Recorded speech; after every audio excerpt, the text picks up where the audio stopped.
Hi there, my name's Owen and I'm a musical theatre performer from the East Midlands. This is my Learning Aim A presentation. I'm going to be talking about what makes a musical theatre performer successful. This quote by the Musical Stage blog post talks about how being self-reflective is imperative in rehearsals. In my research, I've also collated this list of other traits that I think are very, very important to being a musical theatre performer. To succeed in the musical theatre industry, you need to be a triple threat, which essentially means you're extremely talented in all three disciplines: dance, drama and the voice. You have to be flexible, be able to convey emotion on stage and be able to have harmonic memory. Even post-education, you can continue to improve your skills after education. As a dancer, you can look at videos online to improve your flexibility. As a singer, you can attend vocal lessons and improve your technique and ability. And as a dramatist, you can attend workshops that will improve your ability in different genres and styles that you might not be comfortable in performing with. The nature of musical theatre means that your health is of utmost importance. Regarding mental health, you need to make sure you take criticism on board in a positive way and not take it to heart when someone tells you need to do something differently. That's just the way that musical theatre works, and so taking things on board properly is very important. Your physical health is also extremely imperative. Your body is your instrument, so making sure that you don't smoke, you don't drink, you don't eat lots of junk food is all essential in making sure that you are able to maintain fitness and ability on stage. Talking about fitness, going to the gym regularly, making sure that your physical state is of the most it can be, the best it can be, means that you can perform with stamina and endurance on stage, singing and dancing at the same time. It can be very, very tiring. A 2015 report by Victoria University in Australia found that performing arts workers experience symptoms of anxiety 10 times higher than the general population. This just goes to show how important mental health awareness is in the musical theatre industry. Regarding training in musical theatre, there are multiple layers of education you can access. Starting off at GCSEs, you can take performing arts, drama, music that can all help with all the disciplines within, even dance at some schools. Next is A-levels, where you can take similar subjects, theatre studies, drama, performing arts, music, etc. that can all help with developing your skills. Also, you can attend external tuition to further improve your skills.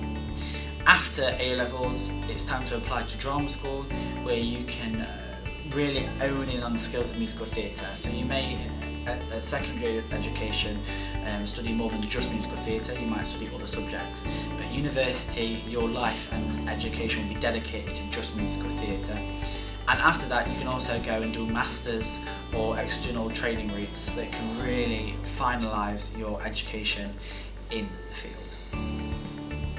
A significant discussion and question often found in the musical theatre industry is whether to attend college or university. The difference between drama school and university essentially is that in university you approach the course with a more academic state of mind, where when in college you do a more industry-led, practical approach to learning the skills themselves, as opposed to the theories behind the skills that you might learn. It is proven that the education percentage is a lot higher when you go to drama college, but these are a lot more competitive to get into, and auditions can be extremely daunting, which is something that I'll touch on later on. Now I'm going to do an in-depth analysis of Mount View, which is a college in London. Mount View has some amazing pros. It can boast that it is the most reputable and the best place to study musical theatre in the world, which is a very brave statement that they put on their prospectus. They can also say that 90% of their students will gain employment post-education, which again is extremely impressive. However, you cannot receive state or government funding for the course, unlike any other university or state school, which is obviously a negative for people in working class environments. You can receive bursaries, but again, that all depends on your household income. And so some students might fall in the threshold of not actually being able to receive funding, but not being able to afford the course fully. To juxtapose Mount View, now I want to talk about the University of Chichester, which is a state-funded university. Chichester offers the richest and most diverse diet of practical training, according to their website. One of the main pros of Chichester is their plethora of courses and their large specialisms that you can really delve into. Their courses have become very specific and less broad than the ones at Mount View. Despite this, Chichester has a less reputable name and is less well known in the industry. As I mentioned before, funding your education can be extremely hard, especially in working class backgrounds where you don't have parents that can afford to support your education. There are a few options, however, for people who are looking to fund their higher education. To start with, you can get something called a DADA or a DADA, which stands for Dance and Drama Award in a musical theatre course. And this essentially is a bursary that you can be given depending on your household income that will help pay for the fees and the maintenance fees for your education, and sometimes they can pay outright for everything or they can put money towards your education.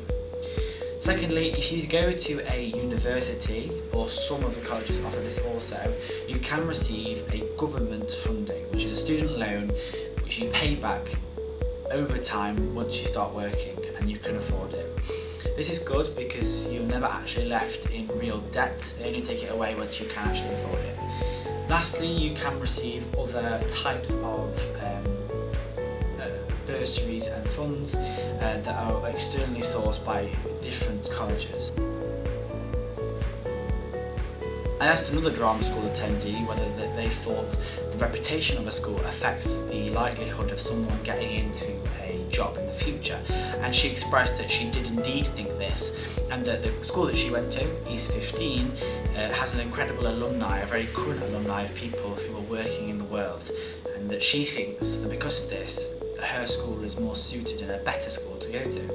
And so this could be thought about all the different drama schools that you can go to, and maybe reputation is something to keep in mind. I also asked whether she partakes in external training to school.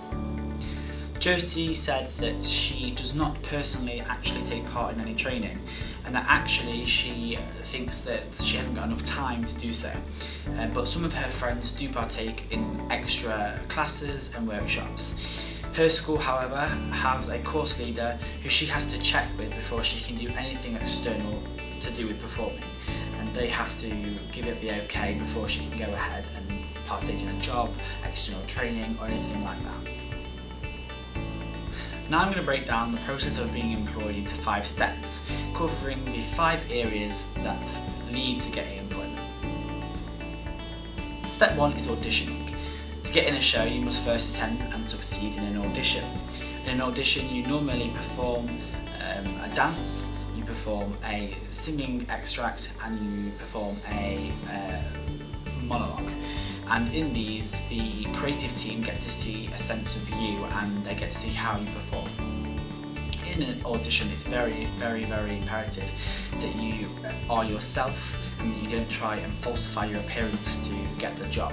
You need to be completely transparent and try your hardest. Be polite to everyone you see there and be very organised so that you know what you're doing and when, not to frustrate anyone in the audition. There are also on the screen a lot of other different techniques that are, you're supposed to follow in order to succeed in an audition, and this is stuff that I found in my research. A musical theatre called Willow Moss said that she thinks auditions aren't just about your skill, they're actually a chance for the creative team to see how you are to work with. Are you organised, are you professional, etc. So actually, maybe take this into mind entering an interview. In the industry, I might think to actually prepare everything and make sure I attend organised on time in the correct uniform, etc. in order to actually really show how I can perform as a person as well as in a show. In an audition, you might be auditioning for lots of different types of roles. A principal role, ensemble or chorus, an understudy, a swing or even a standby. A principal role is the main character, and an ensemble role is someone who the story isn't solely based around, but they're a supporting character in the narrative. A swing or an understudy is someone who goes on for an absent actor or an actor that's had to be switched out to do another role in a place in a performance. Once you've auditioned and you've succeeded in auditions and gained a part, you enter the stage of pre-rehearsals, which is essentially the space of time before you start rehearsing the show. This is step 2.